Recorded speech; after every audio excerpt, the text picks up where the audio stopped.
Кум шекери менен өсүмдүк майына болгон бааны түшүрүү үчүн мамлекет ири суммада каражат бөлдү. Бул тууралуу премьер-министр Улукбек Марипов маалымат берип, эгерде күндө колдонулуучу 16 азыктын 12синин баасы кымбат бойдон турса, мамлекет көзөмөл киргизүүгө мажбур экендигин кошумчалады.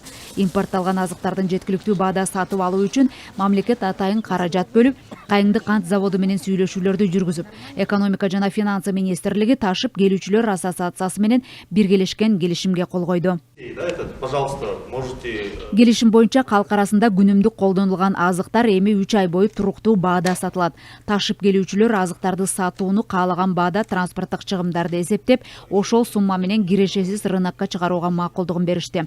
Өзгөчө нан, ун азыктарына суроо талап жогору болгондуктан аны сатууда үстөк кирешелерге чектөө киргизилди. Эми биринчи сорттогу ун, кумшекер, нан жана өсүмдүк майына болгон баа элге ыңгайлуу баада рынокко чыгарылат.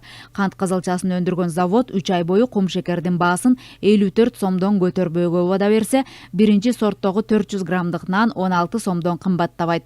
Ал эми өсүмдүк майы менен биринчи сорттогу ун 3%дан ашпаган транспорттук чыгымдар менен гана эсептелет. Перечисленные товары первой необходимости. Бардык ташып келүүчүлөр азыктарды кирешесиз сатууга макул. Социалдык баада элди азык менен камсыз кылууну биз дагы колдойбуз.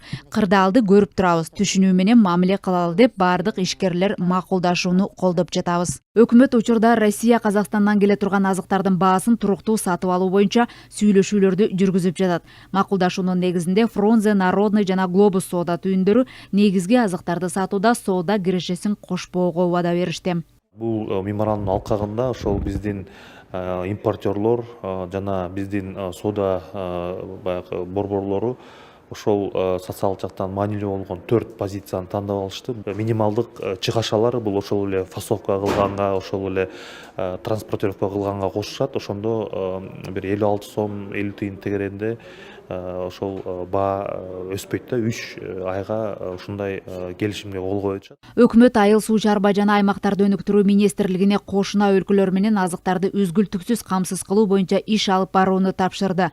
Ал эми жергиликтүү азык өндүргөн товарлардын социалдык баада рынокко чыгарууга тийиш. Өкмөт азык-түлүк коопсуздугун камсыз кылуу максатында бир катар олуттуу чараларды кабыл алды.